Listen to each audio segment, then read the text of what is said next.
Well. Hello, everybody. Welcome to the show. I am here. Garrett is here. Hello, Garrett. Howdy. How are you, pal? I'm doing good today. Having a good day? Yeah, it was nice, smooth at work, nothing too crazy. Yeah, I'll never that's complain good. about an easy day. No, those are the ones you want. Easy, smooth, no problems, no Yep. issues. And I think that's what we're all looking for. Hopefully, we can get through a show today the same way. Yep. Henson will not be joining us. I know I had talked yesterday about him joining us today, but he does run a radio station, so he's like, dude, I can't do it. So whatever.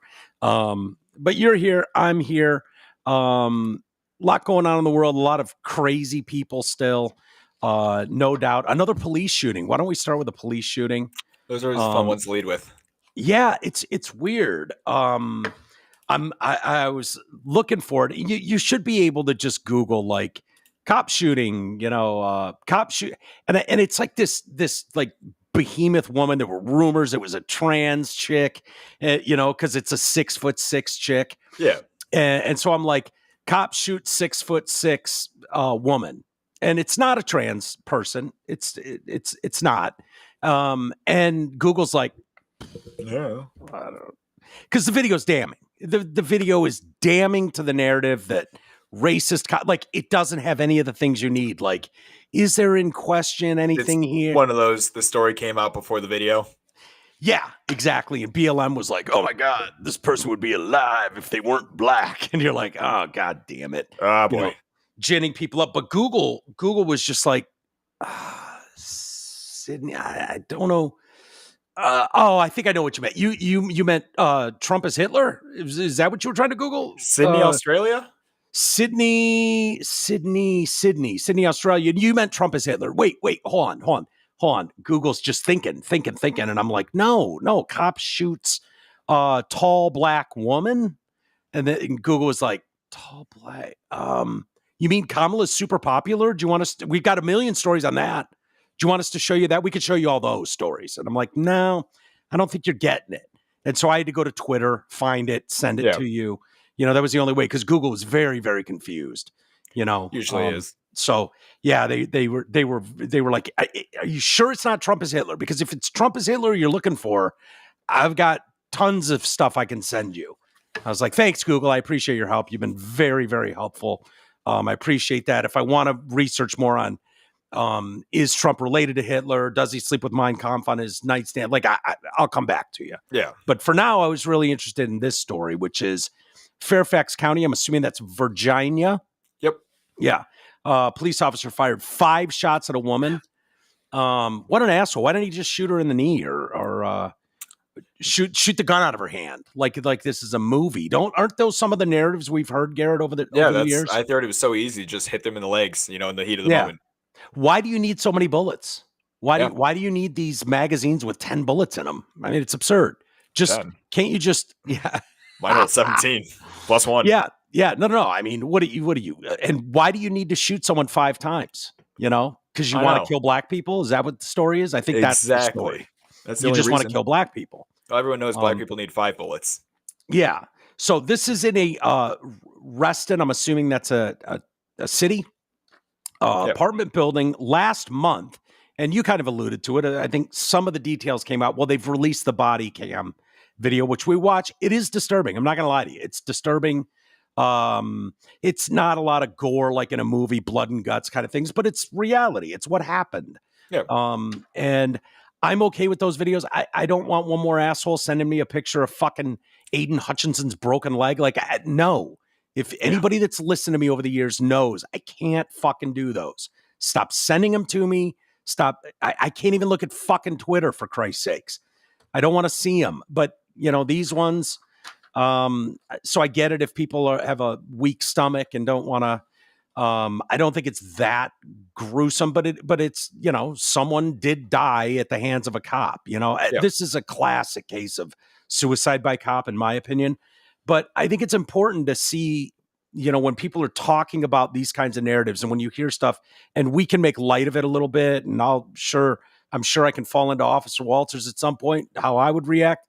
But the reality is these are very, very dangerous situations that these cops find themselves in a lot. And, I feel bad for this cop. It's incredible how he reacted. I don't know how many people would have reacted the way he did. So fatally wounded this woman. Body cam footage shows roughly a 4-minute interaction that began when the officer was called to conduct a welfare check. And Police Chief Kevin Davis Monday stood by the actions of the officer, who the department identified as Peter Liu, 14-year veteran, Asian American. So that kind of fucks with the narrative there. Obviously anybody who's a white cop obviously just wants to murder black people as much as he can. So that kind of sucks for this particular narrative because he's an Asian guy, he did things we train him and expect him to do. The woman who was shot is Sydney Wilson. She's 33 years old, or was pronounced dead at the hospital. I think she was a basketball player. It would make sense. 6'6". Yeah. Holy shit. Scary. Your options are limited woman. at that point. Yeah. So Fairfax County runs a program in which mental health counselors join police officers on calls involving people with mental illness to help avoid violence. That's good. This particular one, the mental health advocate wasn't there. Being in the way is what that would end up being. Yeah, that's how you get yourself killed, as someone who's a mental health advocate, thinking you're just going in on a routine call. I'm pretty sure average schizo would just see it as a human shield. Yeah. Oh, yeah. I think it. I can see the potential good that could do. You have someone there that can kind of talk someone down if they're having some sort of moment. It also equally increases the potential to be taken as a hostage, to be. And the fact is, these cops are trained, to how to safe distances. There's a reason the way they come up on a car, the reason they use their flashlight the way they do. I don't expect every mental health counselor to be trained in how an interaction with the general public from a police standpoint goes. Yep. And I think it opens the door for potentially way more problems. Like if this hadn't been one-on-one and you had another human to worry about, who knows how this goes. So they run this program, mental health, professionals to help avoid violence. No clinician had joined the officer during the welfare check on Wilson, but Liu had received training in crisis intervention. So the shooting was back on September 16th. This is the county's first officer-involved shooting. I was like, wow, first officer-involved shooting since May 2023. I'm like, I hate when you give me. Come on. Yeah, it's like, okay, so it's been a year. All right, I guess that's kind of good.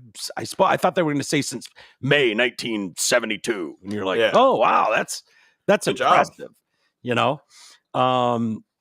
So the one back then in May, that incident was in Alexandria section of the county. A man tried to grab a cop's gun and then wrestled with him inside a moving police vehicle. Yeah, that'll get you shot. Yep, pretty quick. That will. So this incident in Reston happened about 10 o'clock in the morning after a mental health counselor notified the Prince William County Police that Wilson was in an agitated state. Body cam footage shows Liu arriving at the door. He knocks and waits. Then Wilson opens the door. Liu says, "Hi, ma'am. I'm Officer Liu." Wilson whispers, hi, twice, and then slams the door. I'm giving you these details because we're not going to watch 4 minutes of this. Yeah. We'll just get to the relevant part, but this is what happened if you watch the full body cam footage.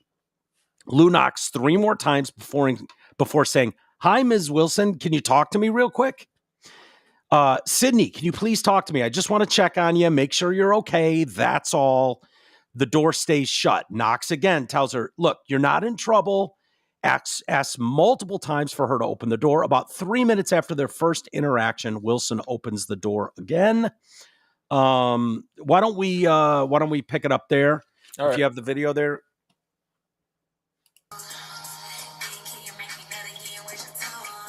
How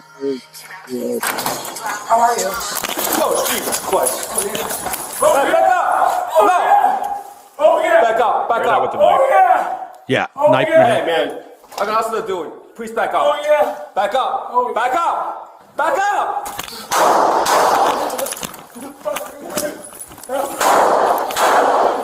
Back up.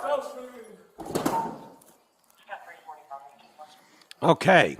And you can see, if you pay attention here, you can see the blood start running down his hand. He's been cut. He's been slashed in the face. Yeah.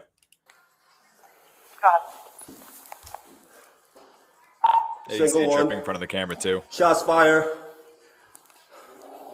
What is your See the location? blood dripping down. That's off his face, his hand.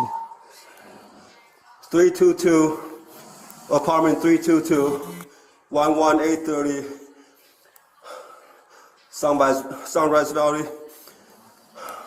Say he's struggling to Start sunrise. medic, please. Yeah. He almost lost his rife right there. Seriously. He almost lost his ability to speak too. Yeah. They go on here. There are inevitably, undoubtedly, going to be some constructive training takeaways that we have from this scenario. But I think given what we know, when we knew it, and how we knew it, I don't see anything glaring that sticks out to me in terms of a big miss. Lou has been placed on restricted duty and is serving elsewhere in the department with the administrative and criminal investigations underway. I'll be honest with you. The only thing that Officer Lou did here, he's incredibly calm. And the only thing he did wrong was not shoot early enough. Yeah. The fact that he let this insane person take that first slash at him, you fucking shoot. You do. And that is exactly why you have as many bullets in a gun as you do. He fired, 4 shots? He was actually very careful with his shots too. Yeah. Center mass. Yep. Not any of these. I think stupid people have seen too many Hollywood movies. I think I've been guilty of that in my life too, of not understanding that. And you see enough movies. We're a very movie centric society.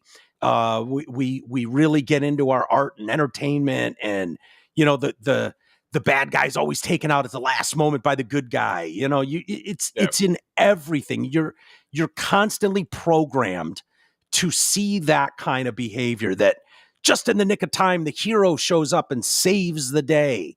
And it's just not real life. And, this idea that, the guy just took 1 shot and the bad guy just went down. Like that's not the real world. No. Adrenaline kicks in, and you saw that fucking human monster keep coming with a knife, wielding it, not stopping. Yeah, she was going strong, 4 shots deep. Yeah. And that 5th one finally hit something. Yeah. Either the 5th one hit something or I don't know how that works exactly. I think 5th one just popped something that was quick, like a quick bleeder. Because that's when she stopped, stood there for a second, and dropped. Yeah. It's sad to see someone in a mental state. This is the danger of corrupt organizations like Black Lives Matter ginning up the population to believe. It's why Google doesn't readily show you this. You should get, on a day like today, if they were historically accurate, you would get as far as SY in Sydney, and it would be like Sydney Wilson, cop. Sydney Wilson, 6'6", 6 foot. Sydney Wilson shot to death by cop. Like, it would autofill that. And as someone who has been, and I know all of you use Google machines and whatnot, as someone who's done this and has been pulling up stories this way forever, I can tell how the difference is. There is a massive difference. Had this been a white male officer, even a white female officer, but a white officer, and had he just started shooting when that individual had a knife and was 20 feet back, and by the way, I believe 21 feet in 2 seconds is how cops are trained, that someone wielding a knife like that can get to you in 2 seconds. If I remember correctly, it was something like 9 feet is your distance. Anything within that, a knife can get to you quicker than you could draw a gun. I thought it was 21 feet in 2 seconds. Maybe, that can be on you. And, I could be wrong. And maybe there's subtleties in training for some of these guys, but it's incredibly fast. You know, I've talked about it many times before, but some of my favorite videos, and I'm sorry for those that have heard this before, some of my favorite videos were in the height of the days of Michael Brown, you know, just a good boy, you know, Yeah. going to grandma on his way to Nana's house, starting college on Monday, during all that shit when they buried Darren Wilson and ruined his life, or you know, they continued on, but that was really that one where we learned who Darian was, his fucking boy. There were some outreach programs that were like, hey, let's have you walk through one of the trainings. And you know, when would you shoot someone that won't show you their hands, that is hiding, you know, with an open trunk and is standing there and looking you in the face when you're, and it isn't responding to direct commands, you know? Let me see your hands. Step out from behind there. Let me see, you know, pointing a gun. When would you shoot? Yeah. And those training programs are supposed to show you in real time what someone is capable of. And inevitably, these activists, these community activists, get fucking shot dead every time. They got, and they were like, oh, you know, I think BLM activists know this. I think they know that. They don't care. They don't care about what this is. They're angry human beings. A lot of these people are just angry at society.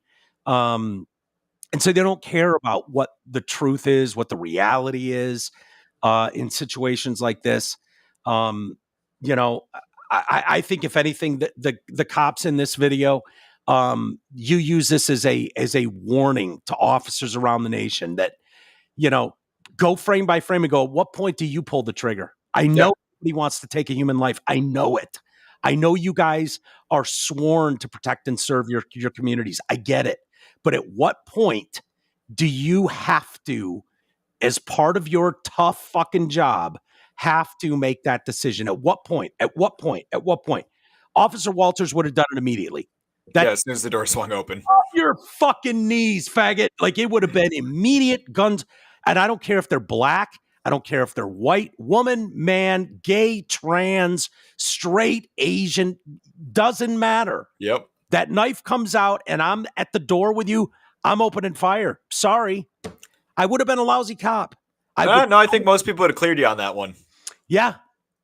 You know, and it's why I have so much respect for these guys. Yeah. Like, I don't like going up to a stranger's house to knock on the door to sell candy when my baseball team was raising money. Yep. Let alone knowing, oh yeah, there's some shit going on the other side of that door. Yeah, especially and I'm going up to that door. The most common call is domestic, and the most common like violent call is domestic violence. Yeah. Yeah.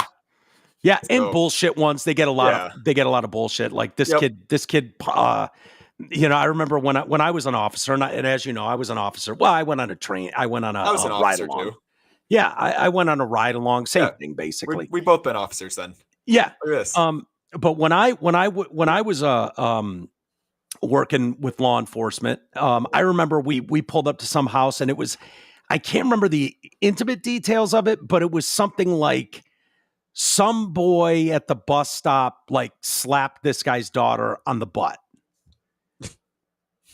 And it was like the parents can handle this one. It was like, okay, we got to stop by here real quick. And the cop pulls up, and, you know, me and my partner get out, and it's like, yeah. Okay. So he slapped her on the butt, and it was like, yeah. And some father is outraged, and I want him arrested. And you're like, yeah, okay. So 2 underage kids at a bus stop, like, they're still at the bus stop age. Yeah. He smacked her on the butt as she was walking by, and like, I don't know, is it right? No. You would hope the dad could call the other dad, and then that kid would get grounded or something. Yeah, like have to go apologize formally. Yeah, I learned my lesson. Yeah, knock on the door, and I think Timmy here has something he'd like to tell your daughter. Yep. I'm sorry that I smacked you on the bottom. You're like, but that's no, how it should go. Yeah, right. That's how it would go when I was a kid. No one would dare bother the cops with something so trivial. No, nowadays we got to waste taxpayer money. Yeah. It's just hilarious. But, you know, that's kind of the world we're living in. Yeah. So yeah, I remember doing that when I was an officer of the law. Well, when I was on my ride along, same thing. Yeah. But when I did that, and it was just like, I'm sitting there kind of like laughing. I'm just like, yeah, dude, what are you wasting our fucking time? Yeah. We have real perps on the street. Okay. There's madmen out there we need to protect you from. I'm not worried because fucking Billy slapped Sally on the can. It's not my concern. Of course, I had my hand on where my gun would have been had they issued me one. Never know. You never know, and it's like Could have been a six lady with a knife. Just comes right through the door. Officer Walters would have fucking been fired. I would have been fired day one anyways because I'd have shot everybody. Everybody. Like, if you, like, to me, it's a societal issue that people think they can behave any way they want, no matter what. I'm so sick of the videos of people online like, if a cop pulls you over, he's got no constitutional right. You don't have to show him your ID if you don't want to. You could be, like, I'd shoot that guy. Like, I don't have time for this. I would too. I don't have time for this. First thing I'd do is smash your window. If you gave me any more lip, I'd probably shoot you. Like, you know what? I can already tell you're just a problem in society. You're the guy looking for issues everywhere you go. You feel like the most entitled victim on planet Earth always. How dare someone look at you wrong? Like, I would go around shooting people all the time. I just would. And maybe sometimes I just shoot them in the foot. Message sent. You know what? You treat me with such little respect. I'm going to treat your pinky toe with an equal amount of respect and shoot it off. How about that? How about we do that? That's just kind of how Officer Walters would behave. I'm not saying I would have been a great cop. I don't think I would have. I probably would have been relieved of duties. But I walk up to that and you're like, "Fuck you, pig!" Boom, you're getting shot. Yeah. The first time I heard "fuck you, pig," I'd immediately to the gun, not the baton, not the pepper spray. No, we're going right to the gun. We're going to show the community that you respect the officers that are in charge here. You're the asshole that made me show up here. That you're the reason. I didn't just show up and knock on your door. You were being a dickhead for some reason, and now I'm here. And now you're going to be rude to me? I probably would have been shot. What's that? I'm thinking I probably would be one of the people getting shot by you. Yeah, you're white. I'd probably give you a little break. Okay, a little bit of a warning. So it'd be a leg shot. Kneecap, yeah. Kneecapper. That's a warning. No, this idea that we need to have cameras on all these cops and make sure to the letter of the law they're perfect gentlemen and say the right things at all times. I think it's... I like the cameras. They don't have to be letter of the law, say the right things, but I do like the cameras. Well, imagine if you didn't have a camera right here. The narrative would be 50-50. You would have half the people going, "That ain't how it happened. That ain't how it happened. She came out and said, 'Excuse me, sir. I feel like I'm having a mental health crisis. Would you mind helping me out?' And he just pulled his gun and shot her." Yeah. That would be her out. And then he would be stuck going, "Yeah, she came at me with a knife. Oh, yeah, you planted it. You planted a knife." Yeah. That would be the narrative we'd be arguing about. Because that's what we used to argue about when these batshit groups like BLM came out and said, they probably planned it. Like, every cop is some nefarious criminal out there just trying to fuck up their community. It's insane. So yeah, I don't have a problem with the body cams either. The problem I have is that we have people in legitimate media sources that are out there going, "Well, I can't believe they treated poor Tyreek Hill." No, fuck Tyreek Hill. Yeah. No, don't be an asshole, dude. You started that entire thing. First off, by doing 100 miles an hour in a construction zone, blowing by cops who were minding their own damn business. You felt entitled enough to act like an asshole in your community, and they did their job and pulled up, and then you were going to be a bigger asshole. I just shot him. We don't need this. I'm sorry, Miami Dolphins. I'm sorry. But Tyreek would have definitely lost a pinky toe. Another one they couldn't blame on white people. Yeah, Oops. Right? Yeah. They tried. They did. They tried. It was like, they found out the cops were Hispanic. Yeah, you're like, really? You're going to try to sell me that there's a white fucking male cop in Miami? Get the fuck out of here. Stop it. No, they're all Puerto Ricans. Yeah. Exactly. How do we feel, Garrett? I've never gotten your opinion on the death penalty. Ooh. You a fan of the death penalty? Do you think it's barbaric? So I say no. And there's not a right or wrong answer to it. Yeah, I say no death penalty. And there's a reason why. I know that's pretty shocking for some people, but no death penalty be just the amount of innocent people that can get through that. One innocent person's enough for me. It just shouldn't happen. Just lock them up in jail. That way they can at least fight their case for the remainder of their life. And maybe one day when different evidence is brought up or something like that, we can be like, "Well, we killed him last week. Oops." Yeah. Yeah, So I let them rot. That's what I think. Just throw them in jail and throw the key out. Let them rot. But if they complete a case and it turns out they're innocent, let them go. yeah, we've seen far too many examples Yeah. of decades later someone exonerated, Yeah. you know, for something, and in that addition to doesn't that, always work out the right way either. Joe Rogan famously had a guy on last year, maybe, who was one of those like he is with his lawyer and one of these like, hey, saving innocent people, doing it pro bono yeah. cases, and brought this guy and did this heartfelt interview, blah blah blah, and then the guy went and decapitated someone like a week later. Yeah, there's those people. And that's You know why what I I mean? say just lock them up for sure. And another reason too is the real pieces of shit in jail usually get checked by other people in jail. Like the guys who are doing life sentences, death penalty stuff, like those guys are Yeah. already like, if there's an actual problem in the prison, they'll just fucking kill him. Like, what are they gonna do? Throw him in jail? Yeah, well, there's some of that. There's definitely some of that. I take so many issues with the prison industrial complex. Yeah. On its face, I already think, you know, absolutely, you should take dangerous people off the streets. I think anybody locked up for some fucking stupid drug charge should be let out yesterday. You know, if you're not violent, if you're not a violent threat to the community, I don't think jail, prison is the place for you. I agree There's with that. definitely wiggle room for discussion. I think it's bullshit what we've seen play out so many times where someone can't afford $500 bail and they rot for months, years. I mean, that could break the soul of a human. Or just the simple thing of you get a ticket one day and you're really hard on cash. You know, it's like you got 15 days to pay it. That's 2 weeks, but that's also maybe you don't get groceries that week because you're paying a speeding ticket. Yeah, and then that gets you a there's warrant. no doubt. It There's just no doubt. builds and it builds, and fines on that. That just is unfair to me.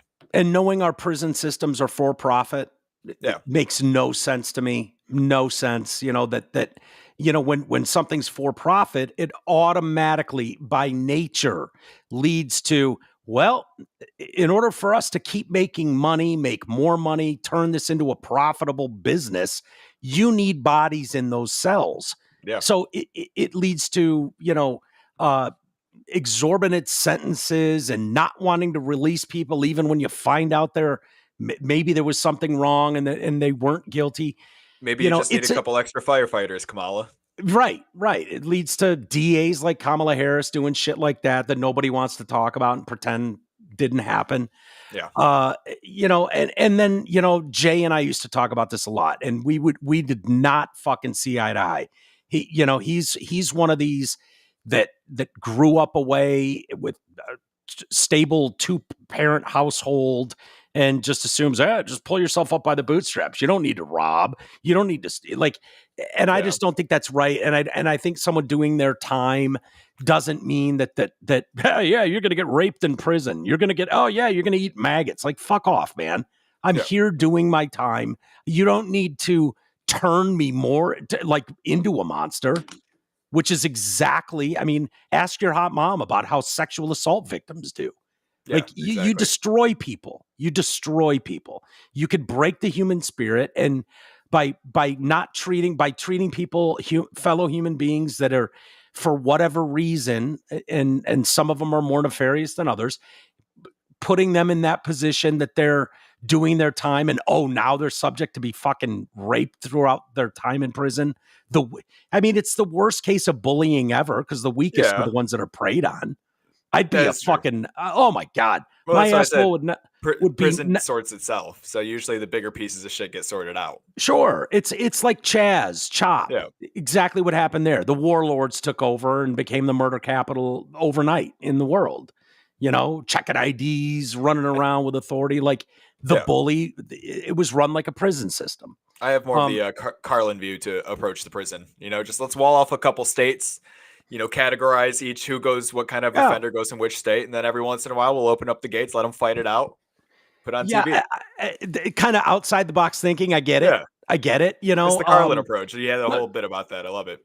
Haven't some countries done islands? Isn't there an island? Australia was an island. That was a prison colony. Yeah. Wasn't there one where it was like, yeah, you fucked up, dude. Now we drop you off on the island and good luck. I thought there was. What's that? It's a Guantanamo Bay. Yeah. Guantanamo Bay. Sort of Alcatraz-y, but I think it was more like Alcatraz is a proper prison. I've been there a couple times just visiting. and seeing the tour of the cell and the island, and you get the perspective and seeing, San Francisco across the bay. It's kind of wild. But I thought Australia was just kind of that, like, you're not welcome in polite society anymore, sir. Yeah, so they just dropped him off in Australia. Yeah. And I wouldn't have a problem with that, It's like, no boats. Yep. You're stuck here. Good luck to you folks, Yeah, it just looks like there's a lot of countries who've done prison islands. They just wall off an island and make it a prison. Yeah, but then they're all run like Alcatraz. They're not like just leave people to their devices. So okay.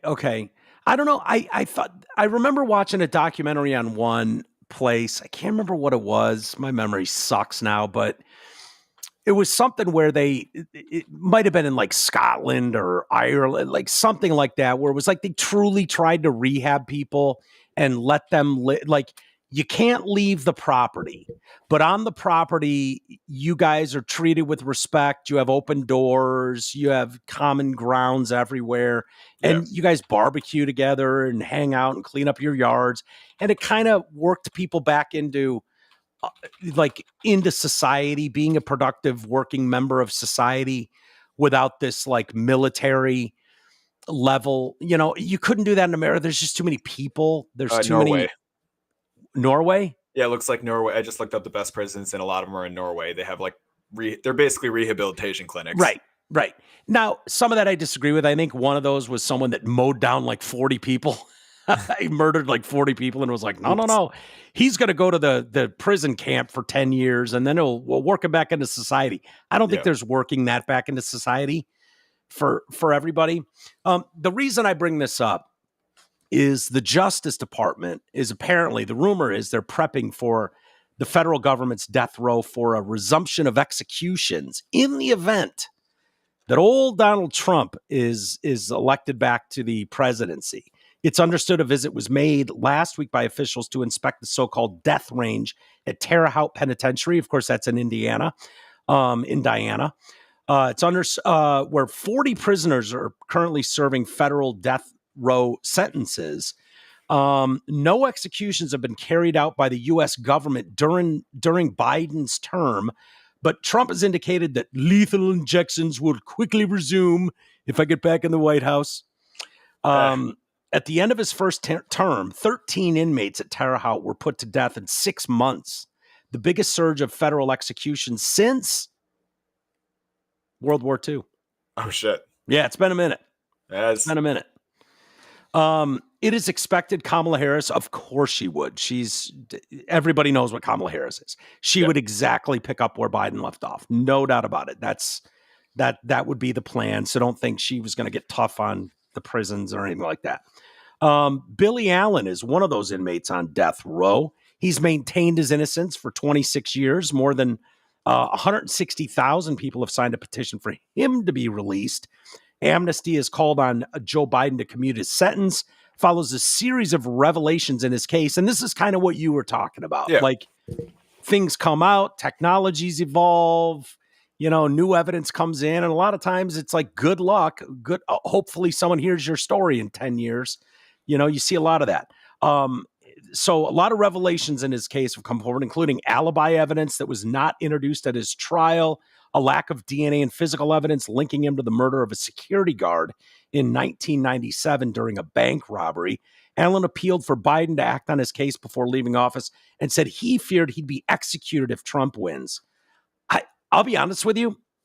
If you're just reading that, I'm like, yeah, okay, I could see why. I bet Trump would look at it. Yeah. Honestly, I bet he would. He worked with Kanye for prison reform to get a lot of the lower level offenses off the books, basically. Get those guys out. I've screwed this up a few times, but was it the SNAP Act or what was the act that Trump did that released like tens of thousands of black guys that were imprisoned on bullshit charges?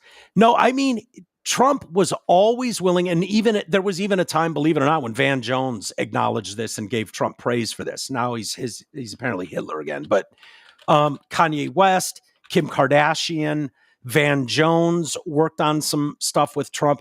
And it seemed like he was always willing to listen to people. Like, he's not some bloodthirsty the First Step Act. First Step Act. Thank you. The First Step Act that was signed. And I don't know how many, but I think that was tens of thousands of almost exclusively black and brown people that were released under that step back that Trump did. So for all the people that are never Trumpers or whatever, there are some things that he's done that you should really want to get behind instead of the machine just running roughshod like it does. So this idea that hoping Biden would listen, Biden's mentally, jello. So there's no chance of that. Having Kim Kardashian fight on your behalf, which might have been the case with this guy, I'm not sure, but I wouldn't put that out of the realm of possibility that someone like Trump would go, they're talking about this Allen guy. I want to see what happened, before we go just murdering people like that.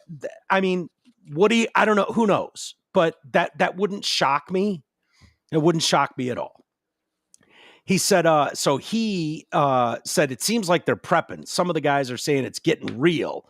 They're getting ready and finding out if the equipment's still working. So going in there and checking chairs and electronics, make sure everything's good. Checking the extension cord, make sure it plugs in. Yeah, make sure it reaches the wall outlet and everything. Yep. Does it still work? Blowing on the end of it, make sure it plugs in and everything's working right. Some people in here are going to the law library. Some are just retreating into their own mind, reading books or watching TV all day. The visiting officials wanted to see the death chamber, so-called the Green Mile, where condemned prisoners make their final journey and where they are housed just before an execution. See, I think cases like this, I think there is a line when you're talking about the death penalty. And to me, it would be like when you have stuff like this where it's like there's evidence coming in and maybe there's new evidence and he's been in prison claiming innocence for 26 years. What's he been like as a prisoner? Like that stuff should be able to come in like into play in some of these. Now, when you're talking about the Boston Marathon bomber, for instance. Yeah. Like that dude, you want to put that guy to death? Go ahead. Go ahead. Like he brags about it. He's proud of his work. I still it's think on video. Like I still think the death penalty is too good for him. Let him wait it out. Let him suffer. I understand what you're saying. Yeah. But at the same time, for those families of those victims, it was so heinous and so grotesque. Like I don't have a problem in those rare instances where you have someone that brags about it, is like, fuck you, you're goddamn right. Like no remorse. Not like, no, fucking torch that dude. Who gives a shit? Like that is someone, he probably gets special treatment even in prison, unless it's, because there's probably some celebrity factor there, unless he's just rotting in a supermax and that could be torturous in and of itself. But, if you want to torch these guys 24 hours after the court ruling, I don't have a problem with that. Why spend millions of dollars housing these people?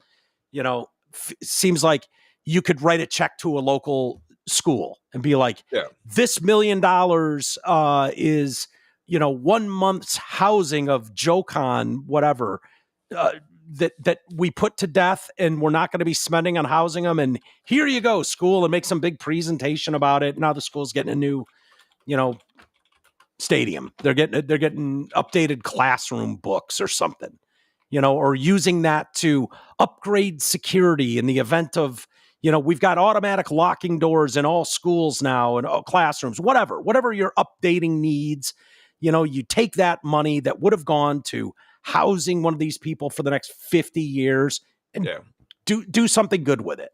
Yeah. I was looking at the numbers for housing. It's usually around anywhere from 50,000 to Massachusetts, which is at 300,000 per year prisoner. Yeah, per Michigan's prisoner. Per prisoner, $300,000 a year. So I do understand that argument. That's why I think part of my package for prison reform also includes getting rid of all the low levels, all the bullshit charges, all the things that you can deal with outside of the prison system. Right. And the problem you're going to run into there is you have lobbyists now arguing on behalf of the prison industrial complex. Period. You have massive contracts for food, Aromac food, whatever systems. Like there's many people employed on the backs of these people rotting in there. Why can't I remember his name? The Boston bomber, Dzhokhar or something. Sarnov? Was it Dzhokhar Sarnov? Is that his fucking name? That is a hard name. Yeah. Dzhokhar Tsarnaev. Yep. Tsarnaev. Yeah. Okay. My guess is he's in a supermax. It's probably more than $300,000 a year to house someone like that. He's not in Gen Pop. No fucking way. And he's not in some podunk place. He's probably in a supermax in Colorado, you know? Yep. As of May of 2024, his death sentence is up in the air and the court's ordered juror bias probe. So where is he? Can you look up like what prison is he in? I guarantee it's a supermax somewhere, and see what it costs to house an inmate there. But the point I'm making is there's no dispute over this. Like we can all agree, like you shoot a cop and kill a cop, like or anybody really. But one of those where the guy's proud of it and is like, fuck you. Wishes I could have fucking blown up all of you, killed more of you kind of attitude. Yep. Fuck that guy. He's at ADX. Is that a supermax? Yeah, it's a supermax in hold on, I'm sorry. It's all over the place. It's in Boston, so it'd be Colorado. Colorado, yeah. Yep. There's only a handful of those supermaxes around the country, I think. See what it says if you can, while I read some more details of this story, see if you can find out what it costs to house an inmate there. I bet it's even more. There was Kaczynski too. Ted Kaczynski's there? Yeah. Yep. Wait, is Ted still alive? I think he's dead. This might be an old article. Yeah, it could be. I thought the Unabomber died. Another one the government has a lot of fucking questions to answer. Yeah. If you look into 2023, yeah, he died last year. He died last year, yeah. I knew it was recent. There's stuff with Ted Kaczynski's upbringing that are, you know, he was an MK Ultra. MK Ultra guy, one of the victims of Fed that programs, CIA programs, yeah. So did the complex, the industrial complex, the CIA, did they create Ted Kaczynski, or did Ted go off the deep end? Ted's brother is not like Ted. Ted had a very different experience. Let's see. The visiting officials wanted to see the death chamber, the Green Mile, as they call it, where condemned prisoners make their final journey and where they are housed just before an execution. And this guy, Allen, going back to him, they want to see the facilities and make sure you don't kill yourself before they can kill you. It makes no sense to me, but they want their pound of flesh. It used to be they'd allow you to walk out on your own, feel like a man. Now they wheel you so you don't even have that ability to walk and go out on your own feet, rather than on your back. Yeah, see that I don't think that's where the battle lies, dude. You know, for Mr. Allen, you know, like trying to find, like, I'm a man. Like, no one's questioning whether, like, it doesn't matter. No one's looking at you like, wow, what a respectable man, as you're doing the, you know, the Walking Dead march to the chair or whatever. Allen has been in Terre Haute so long that many of the guards have long since retired. I spent most of my life in prison, so I grew up with them. The ones who are here now, I saw them come in as rookies. One of them asked if I knew his dad. Allen, who is black, was convicted by a nearly all-white jury.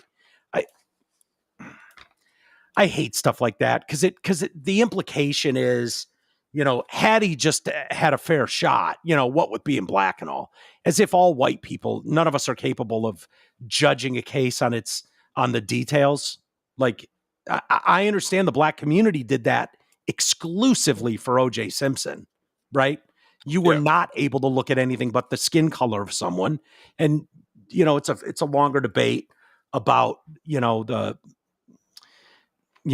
history of such things that led to stuff like that. But I don't think that's fair either, to be like, oh, it's an all white jury. Okay, well, I don't know. Was there? Yeah, I get the implication. I don't know why that's important, but the crime was the murder of a security guard in 97 in St. Louis when he was 19. Because it happened during a bank robbery, though, made it federal. So he was prosecuted by the Department of Justice, not the state of Missouri. So there was no physical evidence against him. And after the trial, a witness came forward saying they had seen him at the shopping mall at the time. He was out buying some kicks, man. He wasn't even there. See, that right there, that detail right there is enough to make me go, hold on. Yep. Mr. Allen, have a seat in your cell. We'll get back to you. And at that point, it's not worth pulling the trigger on someone like that, you know? And maybe someone would argue you could do that with all stories. They all have something. But Dzhokhar Zarnov, Well, you can torch him. And as much as I'm not for the death penalty, there are special cases. So let's not be completely crazy. I mean, if you got somebody dead to rights, nothing but irrefutable proof, video, anything that is irrefutable proof, and you can get anybody on the street to agree with you, I would kill them. Yeah, at 12 that point, jurors. Just fucking kill them. Yeah, it does seem like it should go beyond 12 jurors. You know, jurors are human too. Jurors are, and I imagine online, we got streaming. Let them vote on a Twitter poll. See how that goes for them. Yeah, then the activists would rally and they'd fucking. But you'd also get the anti-activists who want to spam. Yeah, we'll see. Funny. Well, yeah, it could be funny. I don't know that that's the answer, Garrett. I want you to think that out a little further. I like it. I like it in theory, but I don't think in practice that would be awesome. No, that's for my idiocracy future. Yeah, that's coming. That's coming. Dave Portnoy went on quite a rant. Oh boy. On I guess Twitter or one of those. About we have video choking women again, or about something different. Was he choking? Oh yeah, no, but that's his fuck style. That's I know. That's why he was just had to come out and say it. He was like, "Look, I'm a little aggressive, all right." We give him credit. Like, oh, yeah, it was consensual. When the chick started talking about he gave me rug burns, and he's like, "You goddamn right, I did." Yeah, hell yeah. Like, you asked me to. Yeah, she wanted me to get her choke on, and I got my choke on with her. I'm glad no girls ever asked me to do that. I couldn't handle it. Good fucking choke. No, I couldn't handle it. No. Is this too hard? Are you all right? No? Yes? Okay. Yeah. No. Are you sure? No. Are you sure? Like, I don't want to role play the Strangler. How about that? Yeah. Yeah, not cool with that. So he took aim at at Kamala Harris for what he characterizes gaslighting of her record. 6-minute online tirade. Portnoy told his followers she's the worst candidate ever to run for president, ever. He began by apologizing for a rant on politics. I try not to, but I've hit the boiling point after listening to some recent interviews. This is, I totally understand how he feels. I do. I get it. Like, I don't want to talk about a lot of this stuff daily either, but the level of gaslighting is so fucking bad. And I'm going to show you next gaslighting on the other side. It's equally abhorrent. But why don't we watch Dave Portnoy go on a rant? Well, maybe we'll give him a couple minutes and then we can talk. All right. Every once in a while, I get so fed up with politics, I got to do a rant and just let steam off. I try not to, but I've hit the boiling point. And it's the gaslighting that the left is doing with Kamala Harris, making it sound like she's some great, groundbreaking candidate. She is the worst candidate to ever run for president ever. There's two people voting in this election. Either you're voting for Donald Trump, you like Donald Trump, or you hate Donald Trump and you're voting against him. But Kamala Harris, let's stop it. And what put this over the edge for me? Exactly. Last week, a bowl of soup. I'm watching her campaign rally, and she's up there being like, we need to turn the page in America. Arby's roast beef. It's time for a new way forward, and I'm your candidate for change, and they're hooting and hollering. It's time to turn the page. Yeah. It's time to turn the page. He's really good at saying absolutely nothing. Yeah. Oh, yeah. Remarkable. And America is ready for a new way forward. And then I see her at a rally today, and it's the same message again. Time to turn the page. We need a new generation of leadership. It is time to turn the page.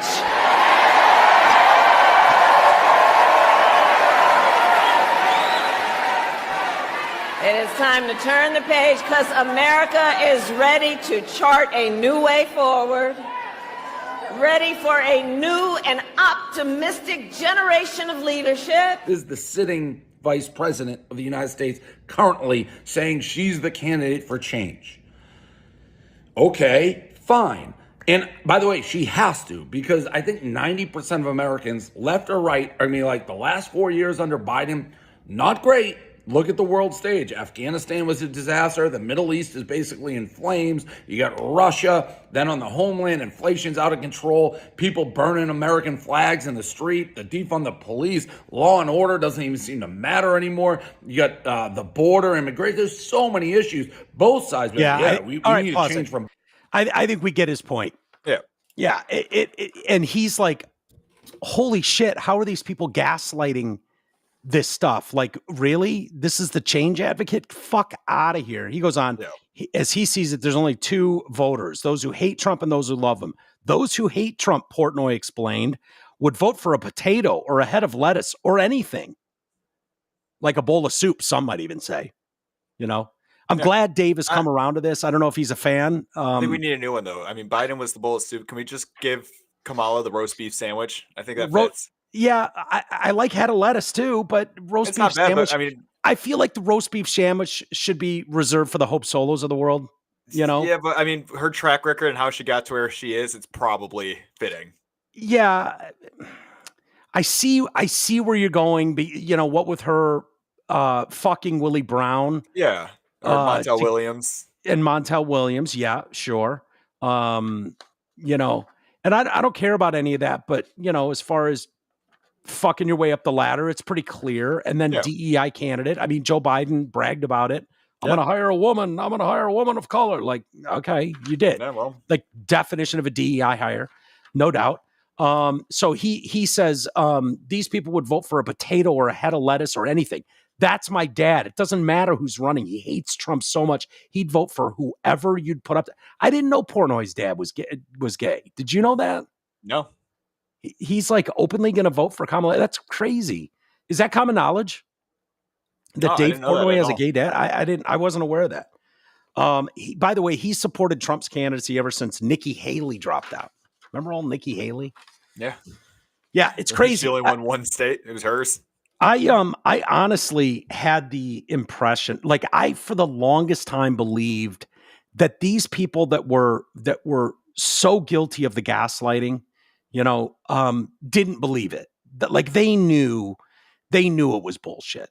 They knew what they were saying wasn't true, but they didn't care because they wanted their team to win. I was like, there's no way these people believe, you know, Trump is Hitler or, you know, Russiagate, or, you know, or something like that. Like they can't be that stupid. Like it didn't take a rocket scientist to figure out Hunter Biden's laptop was real. Russiagate was nonsense. Trump isn't Hitler. Democracy's not under, like, those are not difficult things to read. And so I just assumed for the longest time, like deep down, these people know that. Of course they know that that's bullshit. Just like they would have to know that, like, he's calling for a bloodbath if he doesn't win, or there's very fine people on both sides, like those things. Like these people have to know, right? The people that they just disagree so vehemently politically, but then the more I read, the more I'm starting to think, no, these people do believe that stuff.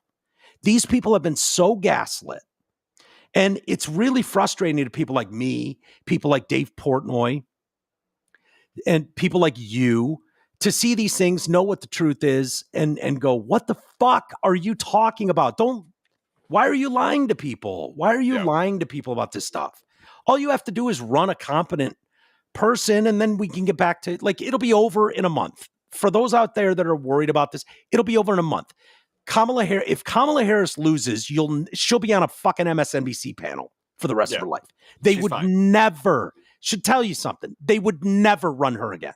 She either, you know, somehow fools enough idiots into voting for her this time around, or she's gone forever. She's off the political stage. Look what happened to Hillary.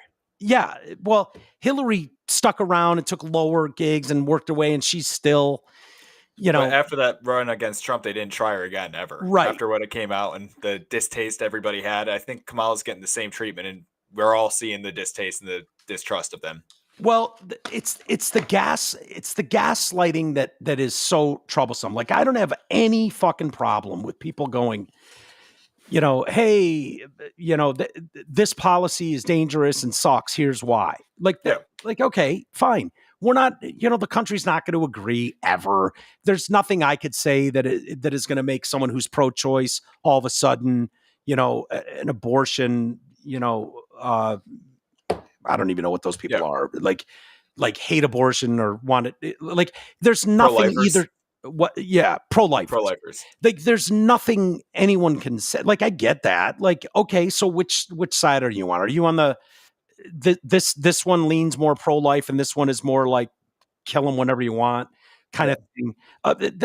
Okay, that's fine. I don't expect 330 million people to agree on some of these things. Some want more funding for social programs and the other doesn't. Some want to fund more wars, the other doesn't. That's kind of flipped of late. Like that, those are fine. It's the outright gaslighting that is making people like Dave Portnoy rip his fucking hair out from the Project 2025, Mike. Project 2025. Right. January 6th. January 6th. You're like, okay. But I have been encouraged of late seeing these. And I brought up when Amy was on, I brought up Ana Kasparian.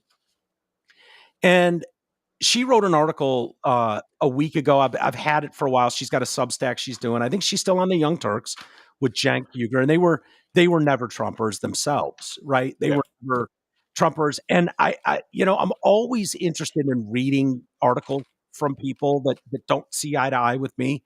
And that's how I saw Anna's interview with Jillian Michaels. Like, okay, let's see what these two very, very, very liberal women are saying, and seeing Jillian Michaels kind of come out of a haze and like, holy fuck, what are these people championing right now? What is gone wrong with my team?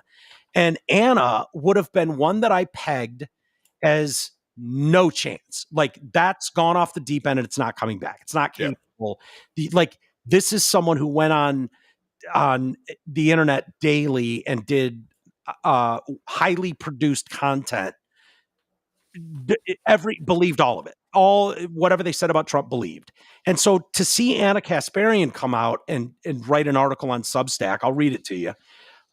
After Trump came out of the political scene, and especially after he was elected in 2016, the us versus them mentality immediately took shape. Anyone who refused to resist Trump was seen as a threat to the country, and I was fully on board with that mindset. It all felt righteous at first, but eventually the tactics deployed to fight Trump became repetitive, boring, and ultimately fruitless. Polling shows he's increased his support among Black and Latino voters, despite wall-to-wall coverage to his unsavory, racist, or bigoted remarks. Several years of media raising alarm over Trump's threat to democracy has only resulted in a tight race between him and Kamala. I can't help but acknowledge that the only thing that was accomplished by resisting Trump was less understanding and more division among Americans. I personally became reluctant to challenge my side or engage with voters who disagreed with me. In turn, I became less knowledgeable about the people and the world around me. I saw Republican voters as an evil monolith, and that was a very big mistake. My evolution started in 2022 when I was sexually assaulted by a homeless man in my neighborhood as I was walking my dog. That horrible experience alone didn't change me politically, but the treatment I received from the far left and some progressives after sharing the story did. I was told that by publicly sharing what had happened to me, I was stigmatizing my unhoused neighbors. Others accused me of feeding into racist tropes because they assumed that my attacker was Black, but I had never even disclosed the man's race. He was white. We hear that a lot. Shock. Usually the lefties are the most racist in the room. It's not even close. I used to give benefit of the doubt, but no, I've talked to enough hardcore lefties and hardcore righties to know exactly like what their go-tos are, and it's sad. The entire practice of DEI of just hiring because of race or gender is racist. Right. There's not many people on the right who would have assumed that the attacker was a race. They would have been very open. But to be able to launch publicly into attacks like, oh my God, how dare you? You're going to make it more difficult for the Blacks. And you're like, I didn't even say what the race was. Yeah. Like that doesn't surprise me in the fucking least that came exclusively from the left. That's her point. And that doesn't surprise me. I'm sure it doesn't surprise you, Garrett. Nope. Not only did I suddenly see the flawed thinking of some on the left, I also witnessed their cruelty and hypocrisy in real time. Welcome Welcome, Anna. Yep. Yeah. A lot of us are flipping. These terrible traits that I had associated solely with my political opponents were obviously not exclusive to their tribe. I was stupid for ever thinking that was the case. That doesn't mean everyone on the left thinks or behaves in the way this small group of lunatics do. Far from it. But it does mean that there are factions and flaws on both sides of the aisle, and no one has a monopoly on truth. Yeah, she's a few years behind us. She'll get there. She's catching up. Then there was this insane reaction to one of my tweets in March of 2023. And she's got her tweet that she posted. I'm a woman. Please don't ever refer to me as a person with a uterus, birthing person, or person who menstruates. How do people not realize how degrading this is? You can support the transgender community without doing this shit. We've been calling it woman face since the beginning. Yeah. All hell broke loose. My most friends in the left-wing media didn't bother reaching out privately to discuss their disagreement with my personal preference. Instead, many self-described socialists took it upon themselves to profit from conflict by publicly attacking me with monetized videos. A smaller YouTube show, lefty YouTube show, put out 5 separate videos skewering me about the tweet while conveniently erasing the advocacy I'd done on behalf of the trans community throughout my career. They even went as far as drawing a link between my tweet and trans suicides. That's a go-to. We see that a lot. They always blame the suicides. Which sadly wasn't the most unhinged outcome of the debacle. The Young Turks volunteer YouTube chat moderators quit over the tweet. And someone reported me to Human Resources over the tweet. An on-air trans contributor even resigned from the company after being urged by online mobs and leftist shows to do so. Curious that not one of those shows hired her. Yeah. She's not alone in that sentiment. Yeah. I know people in my orbit, not going to make names or anything, but like even just complimenting somebody else of a different race's hair will get you written up at a place. Yeah. Because you're not supposed to talk about it. What do you mean their hair is this way or that way? Yeah. Even if you like it. Yeah. Yeah. It was a compliment and person got written up for it. She goes on, I never apologized for the tweet and I never will.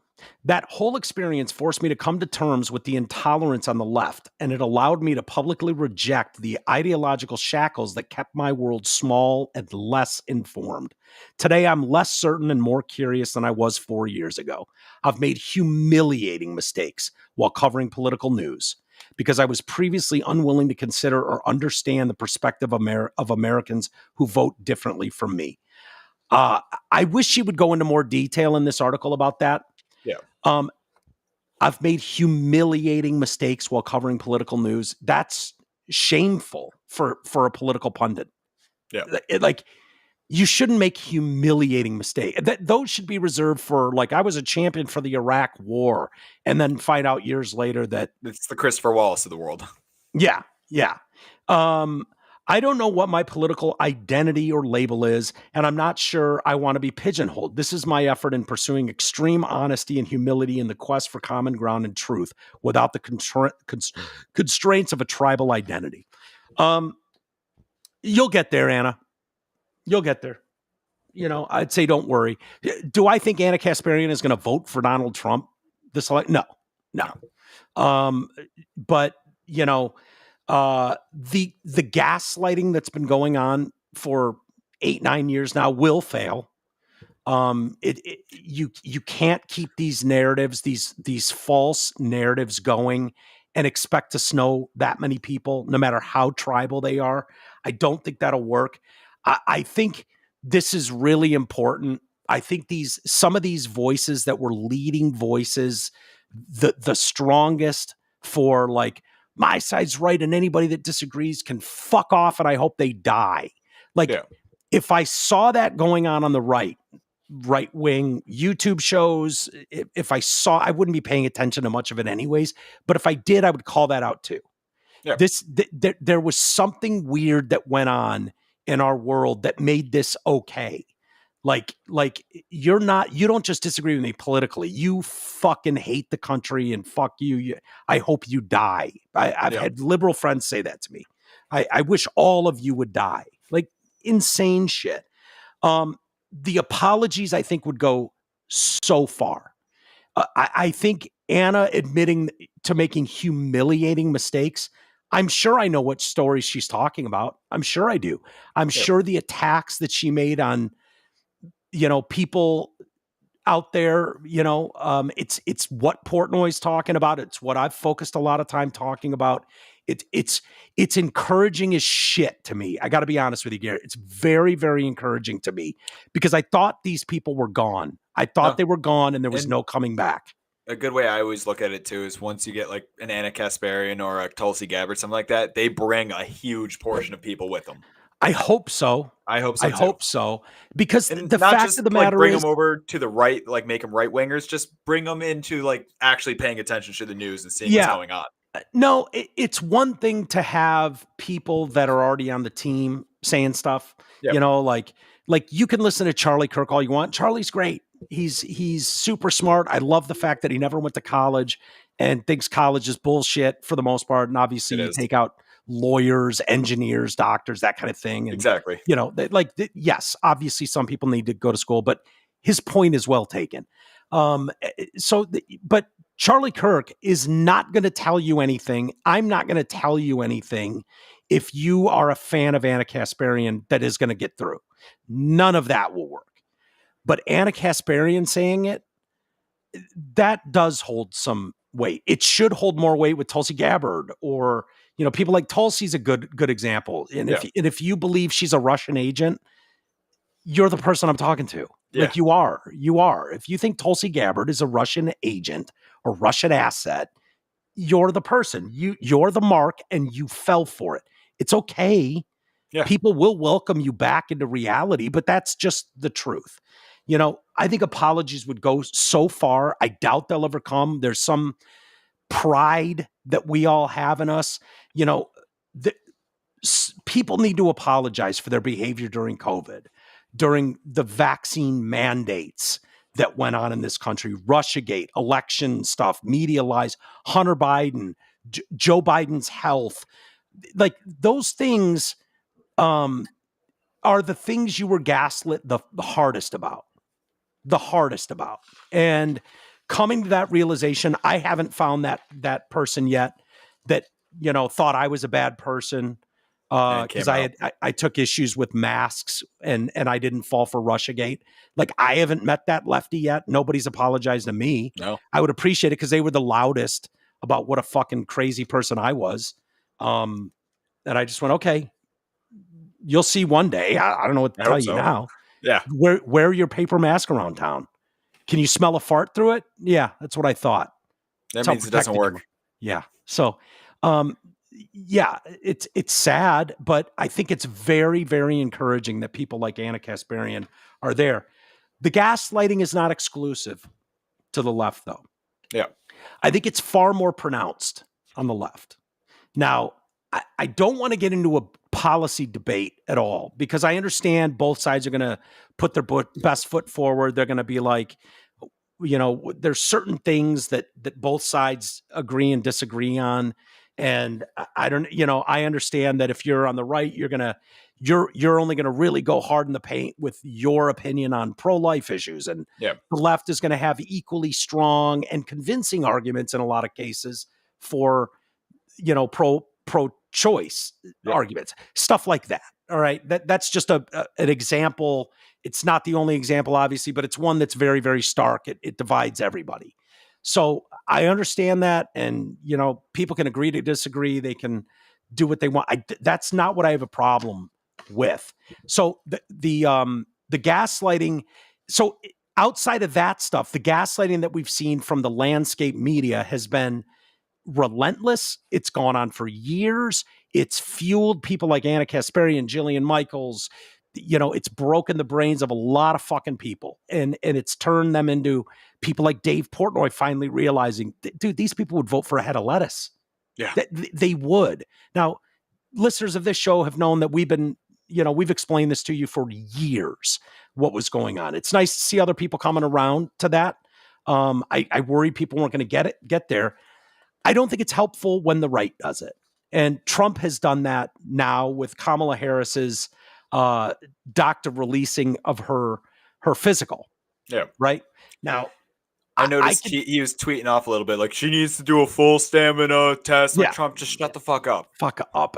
Just stop. She doesn't need to do shit. You're fine. It's hilarious. I can look at Kamala Harris, right? I'm a reasonable human being. I think Kamala Harris is ditzy. Yeah, she's ditzy. I think she's fine though. Yeah, of course. Physically, she's a 59-year-old woman. She's fine. She's a little dumb. That's all.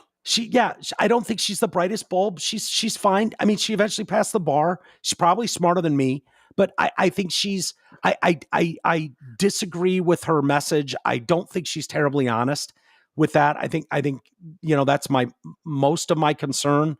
I know Trump's the liar in chief, but in reality, principles that she believes in, I disagree vehemently with, and that's really my thing. But as far as physical health, I'm not worried about her physical health in any way. And Trump is gaslighting his people, and I don't know who falls for this. I don't know that people on the right would take this seriously. You'd be surprised. There's some people I've seen enough, and like there'll be those videos of people going to Trump rallies and things like that. Or I just watched one recently of a guy, Channel 5 News went to a Bigfoot rally, and he was just seeing all these Bigfooter guys, crazy people. Yeah. All Trump supporters, and all had some crazy takes like he's going to find the Bigfoot and he's going to expose the aliens that the government's been hiding from us. It's like those people do exist, and they are in the Trump camp. I think this is hilarious, though. So Harris's doctor released her latest physical report in an open letter this weekend saying the vice president was in excellent health. Trump took a different view. She suffers from bad seasonal allergies. I've just seen Kamala's report. It's not good. These are deeply serious conditions. Clearly, they impact her functioning. Really? Allergies, by the way, they can cause brain fog, mental fatigue, difficulty concentrating. Like when the body encounters an allergen, it releases histamines and other inflammatory molecules to fight the threat. The response can affect the brain, causing mild cognitive difficulties, according to Harvard. Yeah. I think mild. Yeah, it's just hilarious. Like I have this is where you're gonna put your attack. Really, this is dude. My nose itches all the time. I'm constantly itching my nose. I've been trying not to cough all the time. That's what I've been doing this the last couple of weeks. I'm just trying not to cough because it gets to the season, my nose starts draining, that throat itch. Trump also took aim at another part that showed Harris suffers from hives. She's got a case of the urticaria. She's got the urticaria. They cause temporary raised skin rashes. Do we want this in office? This is dangerous. How's she going to battle Putin? Like, she might get hives on the desk. I don't want to sit on that after her. These can be triggered. These hives can be triggered. They can be triggered. You all know it. They can be triggered by allergies, stress, or anxiety. These bumps can be itchy, sometimes uncomfortable. Like this is what he's pointing to. FDR had polio. Trump called the combination of seasonal allergies and hives, it's very messy, dangerous situation for a president. Dude, is he fucking serious right now? Dr. Joshua Simmons, Harris's primary care physician, said she's never had a severe reaction to her allergies. She's been undergoing allergen immunotherapy for the past 3 years, he revealed. It's even better that they're defending it. Her doctor said she's managed these symptoms and only requires an occasional OTC nasal spray. She's hooked on the Flonase. She's on the Naze. We all know it. She probably started small with a little bit of Nasacort. Now she's on the Flonase. She took the Flonase too well. Probably does coke. I believe it's very important that Kamala Harris pass a test on cognitive stamina and ability. Her actions have led many to believe there could be something very wrong with her. Yeah, there's a lot wrong with her. She's got batshit policy beliefs. Like, that's what's wrong with her. Yeah, her policies suck. The fact that she takes a couple squirts of Flonase when the seasons change isn't my concern. That's not what the concern is. He claims her performance during recent interviews in which she's slow and lethargic, evidence of mental decline. No, she's a fucking wino, dude. That's the problem. She's from the Bay Area. She's probably hanging out in Napa. She's living in Sonoma. We all know that, like, that would be the attack. Yeah. She's living in Sonoma. She's getting her Pinot Noir fix in Sonoma. Everybody's talking about it. But attacking your political, like, he might as well come out and go, everybody knows she's got fibromyalgia. She's got a bunion. Have you seen her feet? From what we're all talking about it. She's got a bunion. I don't understand it. I think it's also funny that the Democrat side is trying to defend it so hard. Like if I was the Democrats, like, yeah, she has seasonal allergies. All right, fuck off, dude. Yeah, I don't. There's know no need for a full response, a full article. Honestly, Garrett, do you think this would actually work on people? Do you think there are actually people at his rally that would go, "Oh, this is," you know what? There's a her couple policies on the border. I don't believe her. I don't believe she would be strong on the border, and I think for some reason she believes in illegals raiding the country because she's more of a globalist than she is. You know, she believes in a more open society than we do.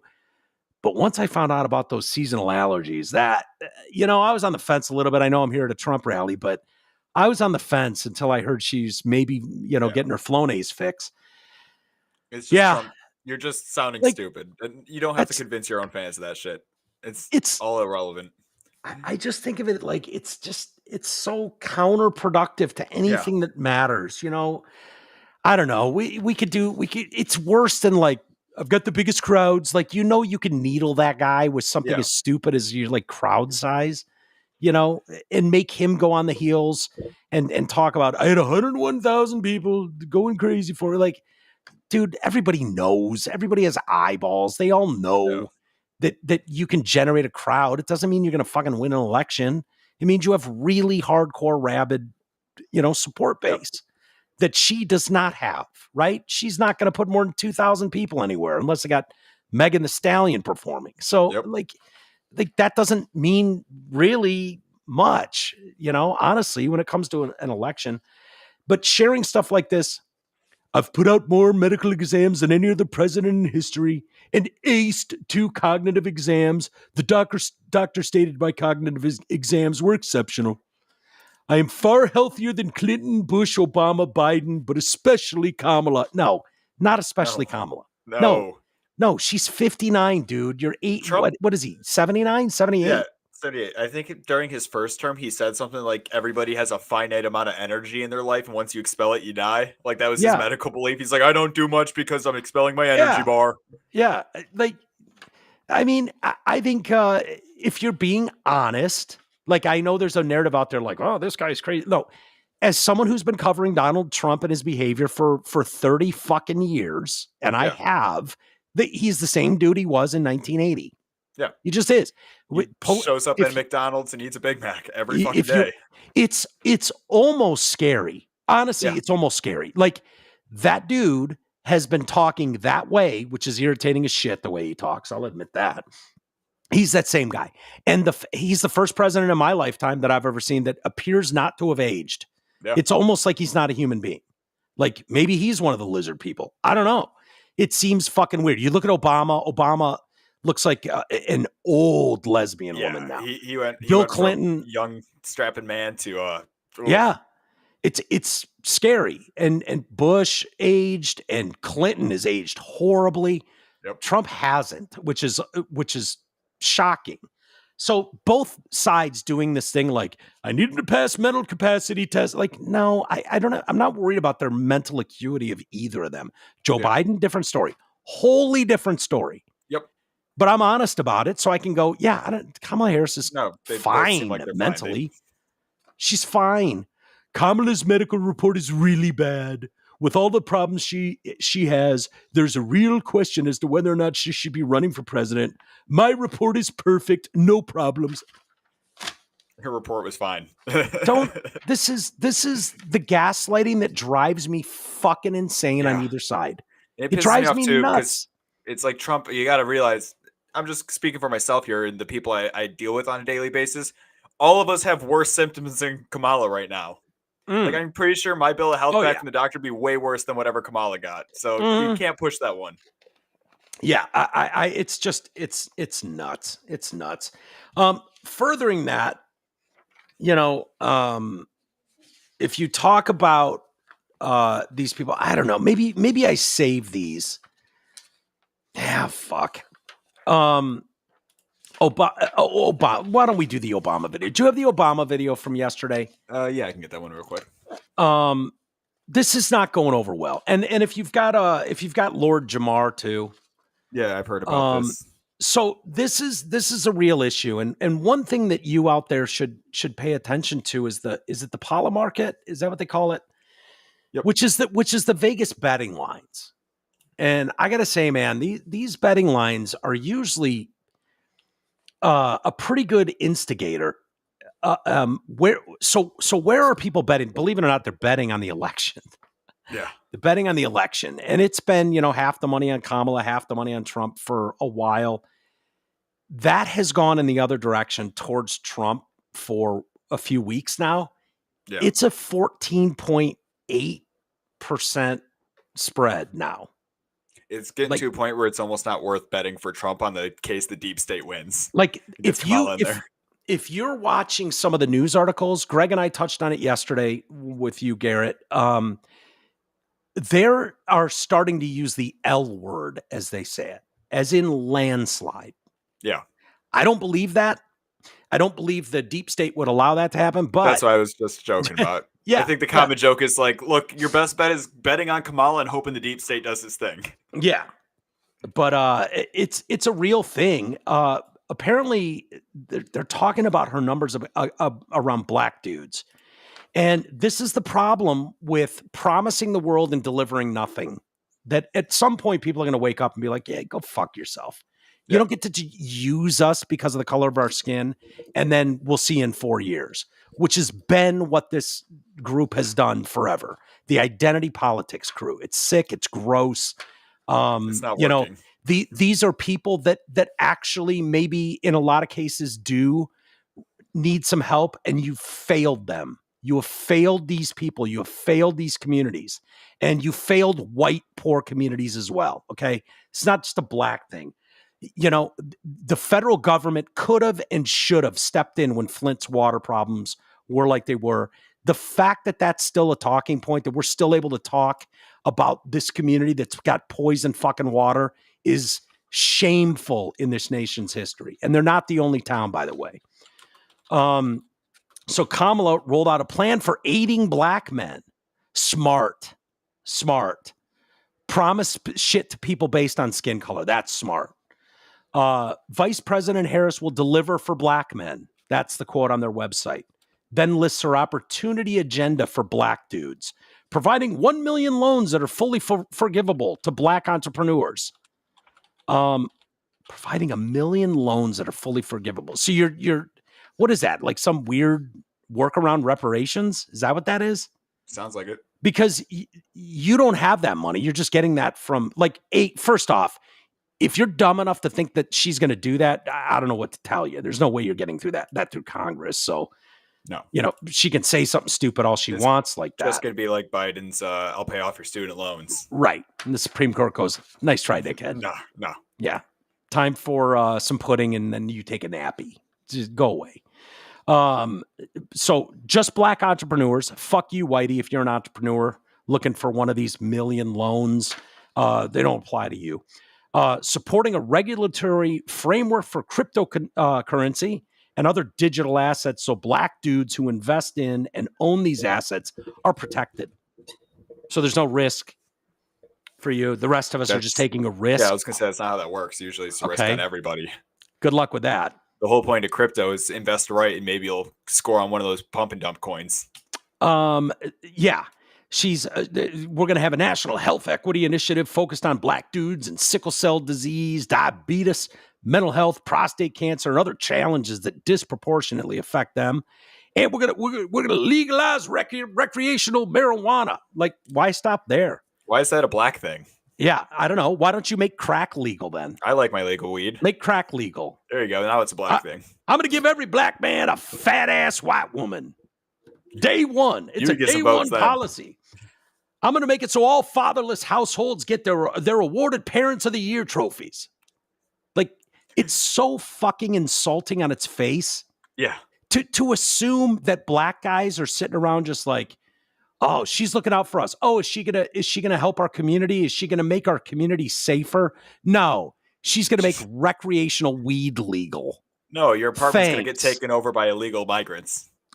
Well, yeah, you're going to be stuck with them. But the larger point is, do you think so low of black men in this country that their top priority is fucking recreate? First off, who's walking around this country worried they're going to get busted for fucking weed?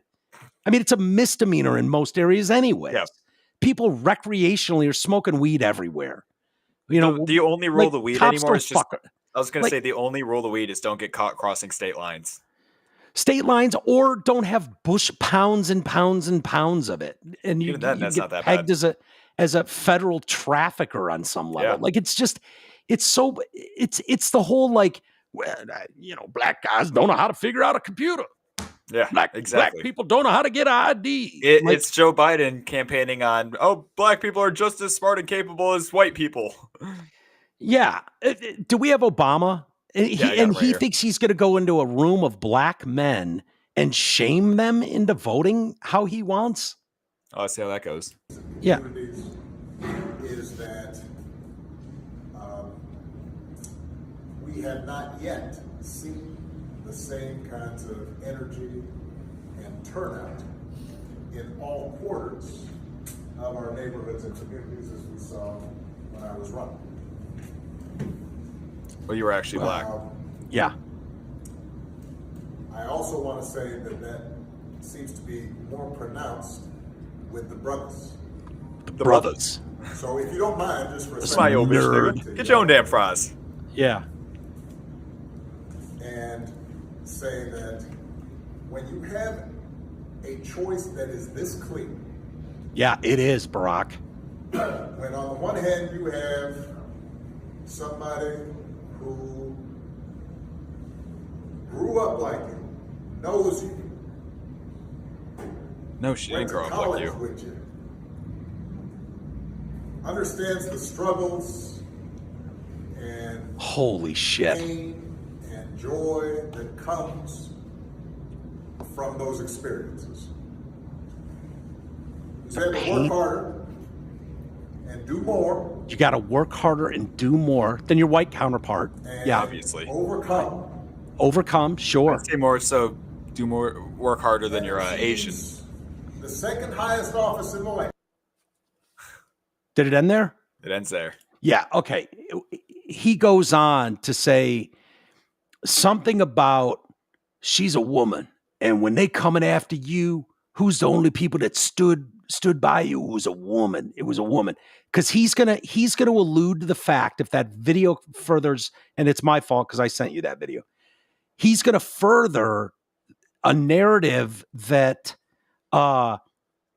in black, what he's trying to compare Kamala Harris to, okay, is the argument in the ghetto that black men being harassed by police, not getting opportunities. There's kind of a hush-hush, like no black woman would turn in her man. We don't call the police on it. You don't do that on a black man because a black man has suffered the most injustices of anything at the hands of the man, the system. And so they count on their women to have they back. He's trying to claim that's Kamala Harris. Are you fucking kidding me? Insulting. He's trying. This is the reason they say, oh, she's from Oakland. The fuck out of here. Yeah. Do you think these people are so stupid as to not be able to do their research about her professors, plural, parents, going to private schools in Toronto? That's what her background is, her education. Yeah, this a lot of people don't idea know that that she's below the middle class line and down there in the poverty line, and he's going to shame brothers. He's probably never said that word in his life. Really? This half-white Hawaiian married to a tranny is going to fucking tell these hardcore brothers how they need to vote? Go fuck yourself, dude. And why don't we hear from one of those brothers, Lord Jamar? I thought his video was interesting. And then also, I just think it's kind of funny that a lot of people don't realize Kamala Harris did her high school 6 years in Canada, went through all of high school. Yeah, not even Toronto. in America, in Toronto. Yes. So here's how this message is being received. So before we play this, I'll read you this. This is why he's making ridiculous speeches like that. she is losing the black vote, black male votes. Obama won by 81% in 2012. Yeah. Hillary won by 63% because he started to wake up and realize she was a fucking ghoul and wrong and didn't do anything for him. Biden won by 53%. She, in most recent polls, is up 41 points. Half of the support Obama got, which is why he's going to take a room full of black men and tell them the what for. Basically, they're stupid. You have to vote one way for one reason because of the color of your skin. And she almost sort of can pass as black. Yeah, she tries. Yeah. And so actual black men are fucking insulted, as they should be. Let's hear from Lord Jamar. Listen, yeah, I feel like I do rock with Trump. I'm gonna go ahead and say it out loud. Like, I've been to myself, you know, because the way they try to shame people and the way they make you feel, it's almost like you got to look around like, yeah, I fuck with Trump. You know what I mean? Like, but yeah, I fuck with Trump over Kamala. And if you say he's racist, well, guess what? I like my racists outward.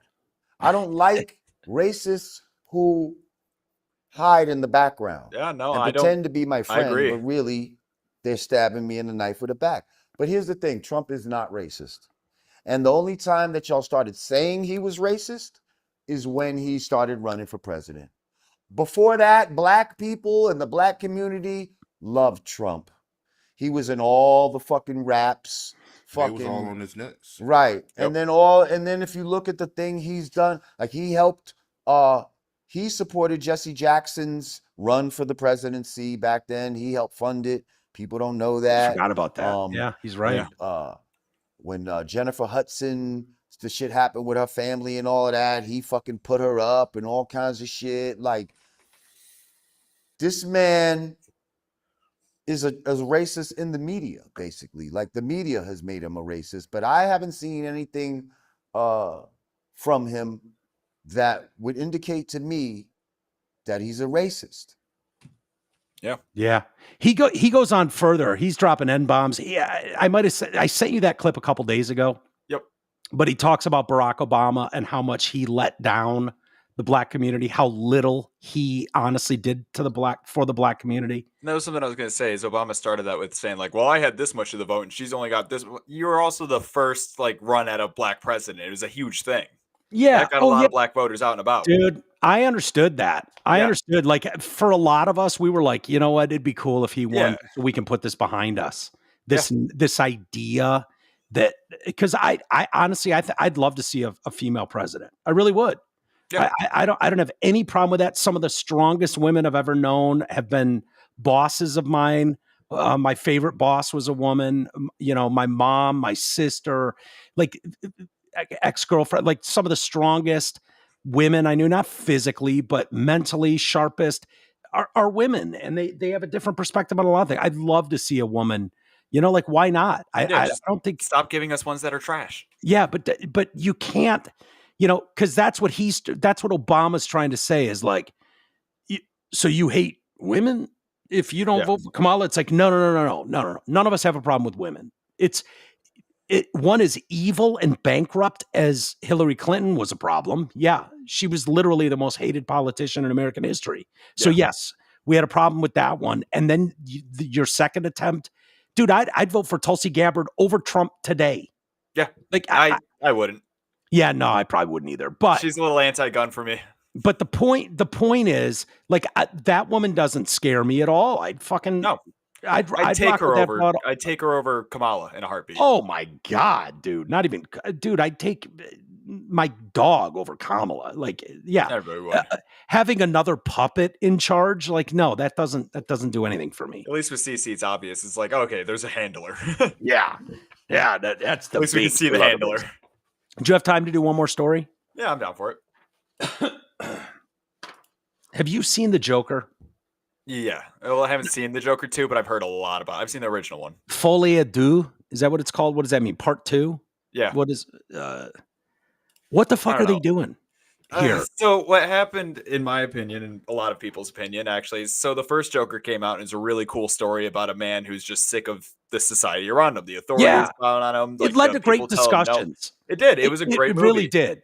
Unfortunately, because it's like a disenfranchised white guy finally getting his comeuppance and taking it back out on society, a lot of other disenfranchised white guys were like, hey, that's kind of like me, you know? Really? And You think that's what it was? it's why they did. So it's not that they did it like that, but what happened is it was part of the sentiment of what happened with the Joker is he became kind of like a figurehead for disenfranchised white guys. And when disenfranchised white guys get angry, people get scared. Yeah. Okay. And that's yeah. why Joker 2, they had him, spoiler, that's why they had him ass raped in jail and then stabbed. Oh, okay. I haven't seen it. Thanks for ruining that, fuckface. Nobody's going to see it. It's a musical. Yeah, no. I know they're talking about it losing 150 to 200 million dollars. Yeah. Those are the estimates. No, not that I care when Hollywood does that. Like honestly, I never thought of Joker on racial lines like that. Like it became a racist thing. He was the anti-hero.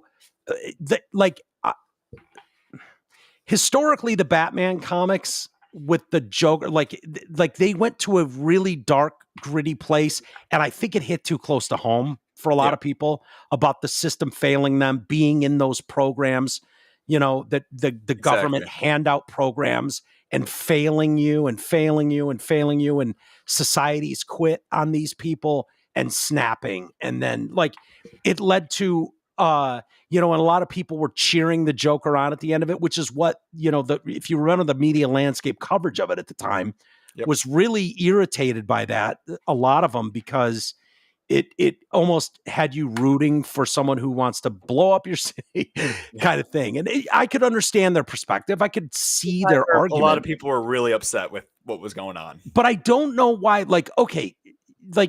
art, you don't get to tell artists what they're going to create with art. And if that's the storyline that they decided to go with in the first Joker, and the public bought it and went with it and liked it, and it became a blockbuster and an Academy Award winner, great. And they made hundreds of millions of dollars, $1 billion in profit. Okay, you don't get to, I don't want someone censoring the art oh, geez, fuck off. It did well. Why would you go, you get Gaga, I get it. Lady Gaga's great. Yeah. I have no problem with the Gaga. I really appreciated that she did her documentary and showed her tits a lot. That was great. Everybody did. Very hard to see a nice set of titties these days in anything. Yeah. They try to hide those from us, which sucks nowadays. And so Gaga splaying her titties out in her documentary was great. I was a big fan of that. And if you want to have her sing at some point, but you're going to fucking take the Joker franchise. You have the first one is a smash success. People are dying for the second one to come out. I was waiting for it. Into a fucking musical? What? Yeah, and then turn the guy who everybody was rooting for into a total bitch. Is that what they did? They did. They made him a total bitch. He did it. Have you seen it, or are you just reading about this? No. I've looked into a lot of what the movie is because I got distaste in my mouth. I'm like, let me look into this, see if I really want to see it. I don't mind spoilers myself. I'll still watch a movie if it's good. Yeah. But they made him out to be a total bitch, to the point where he was like, I don't want to be the Joker anymore. I don't like what I did. It basically just, the whole first movie of him, getting his comeuppance is gone. He didn't want it. He was wrong. Wow. So the first, they only earned $51.5 million domestically, $165 million globally after 2 weeks of release. So for context, Joker, the original, made $96.2 million domestically, $248.4 million globally in the first 3 days. Yeah. Also won 2 Oscars, including one for Joaquin Phoenix, and I think he gave some absolute garbage retard person usually does speech about fucking milk or something, cow milk. Yeah. He used it to be some fucking I am hero saving the world. Ignore my cars and my mansions and my private jets and all that. You can't drink milk. Some stupid, that they all do. Yeah. Thinking they're more important than everybody else. It's the beauty of it. These people are probably devastated. They only get 1 vote in an election. I don't care if they're Oprah or Bruce Springsteen or fucking Joaquin Phoenix. 1. You get fucking 1. Just as many as Garrett. Fuck off. Yep. Too bad. Folie à Deux Costs $200 million to produce and about $100 million to market and distribute. That makes it the break-even amount around $450 million, which it will likely never reach. Warner Brothers disagrees, however. I bet they do. Any estimates suggested by anonymous insiders or rival executives are grossly wrong and continues a trend where rumor is reported as fact. I see what you did there. The problem is the rumor reported as fact, that usually falls apart upon further inspection. So you could say stuff like that. It's probably going to be true for you as well, sir. That I'm going to go with the estimates that you're not going to recoup that money. No. So the film continues to play in theatrical release, including this week's opening in China, and will continue to earn revenue throughout its home viewing and ancillary run. Whatever you got to tell yourself, dude.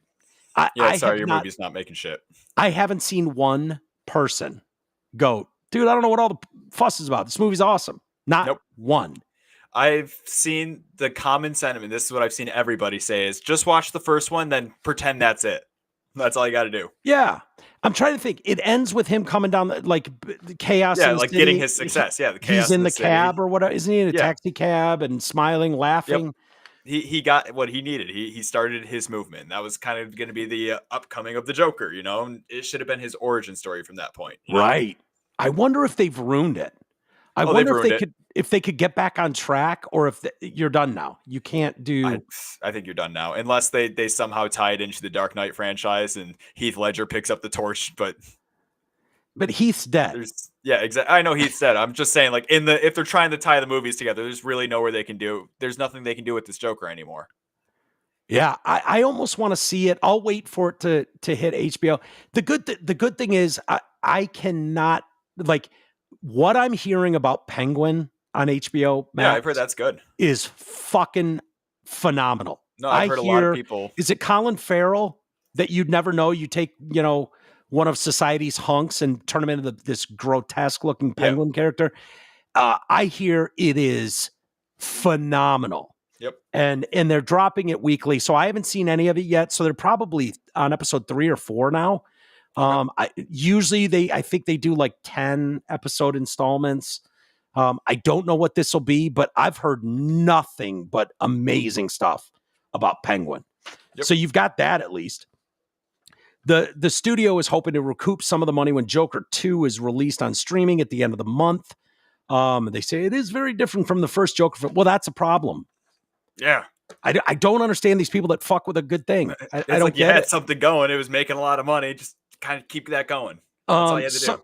So it's got a 33% rating from critics, 32 audience score on Rotten Tomatoes. The fall off in quality from Joker, a genuinely searing innovation in comic book movies, to this one is so steep that it's comparable to the drop off between The Hangover and Hangover Part 2. Yeah. Which I think is kind of, the Wall Street Journal critic said that. I think that's kind of bullshit. I liked all the Hangover movies. I'd say The Hangover 2 and Part 3. What's that? I'd say between Hangover 2 and 3. See, Once I didn't mind 3, them. It was like, all right, this is ridiculous. I didn't mind 2 and 3. 1 was awesome. I didn't mind 2 and 3. Honestly, I guess it's a little different when you're doing a comedy. You can kind of just keep pumping those out and have it be fun. Yeah, as long as the jokes are there. Exactly, and the same people are delivering the jokes. Yeah. They were fine. I loved them. I had no problem with those.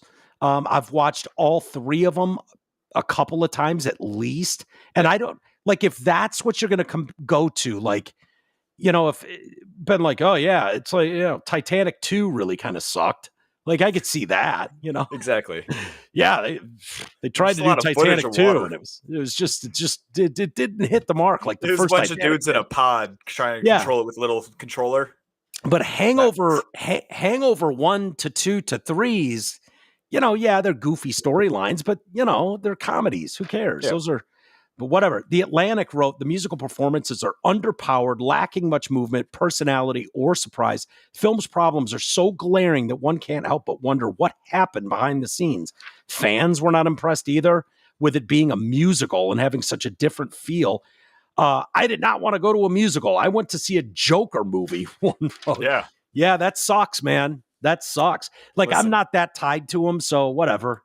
I don't care. But as a gay man, I just want to go on record and say I do not like musicals. Okay, good. You're ungaying by the day. Yep. Yeah.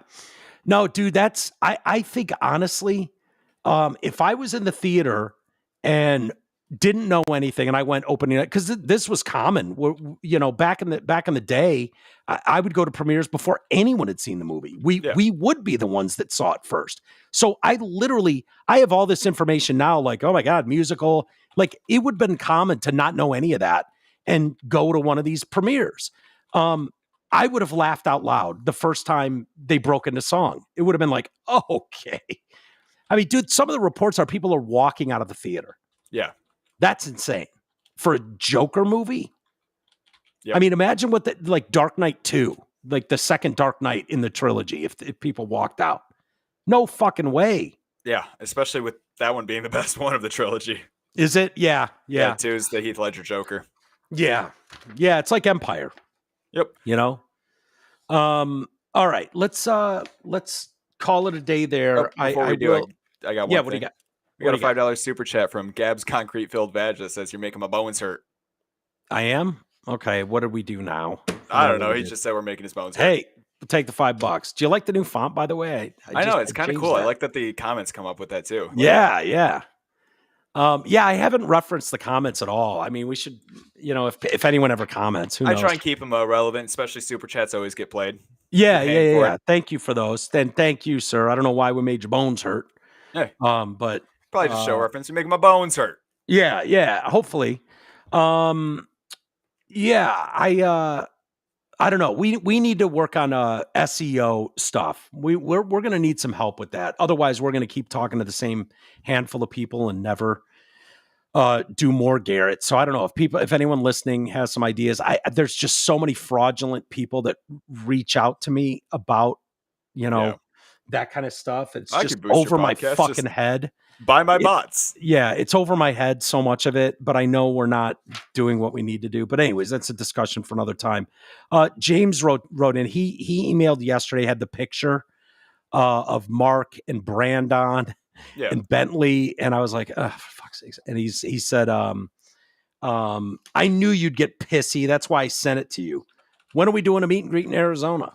It's been 30 years since I was out there last. I'd go again for a Twin Peaks bowl of chili. Yeah, I bet their chili's good. I've never had Twin Peaks chili. And then he says, for clarification, I was there to drink beer, not to kibitz with your libtard alter ego. Leave it alone. Your libtard alter ego. These fucking people. And Jennifer Boley becomes a member. I've seen Jennifer's name for years. Hello, Jennifer. Welcome. We'll do a Thursday show. We weren't able to do one last week. I'm sorry about that. We will do one this week for sure. We'll do one more live show this week. And then Jennifer and a handful of others will get their own show on Thursday. So thank you for being a member. I don't know if she was a former member who's come back around or whatnot. It doesn't matter. Yeah, we welcome them anyways. What's that? We welcome them anyways. Of course. Yeah, everybody's welcome. So I don't know. Maybe we get Amy on tomorrow. Maybe Greg. I don't know. We'll see. We'll play it by ear. Thank you, Garrett, for being here. I got to go get Marshy. I got to go pick up Marshy from school. So all right. Have a great rest of the day, buddy. And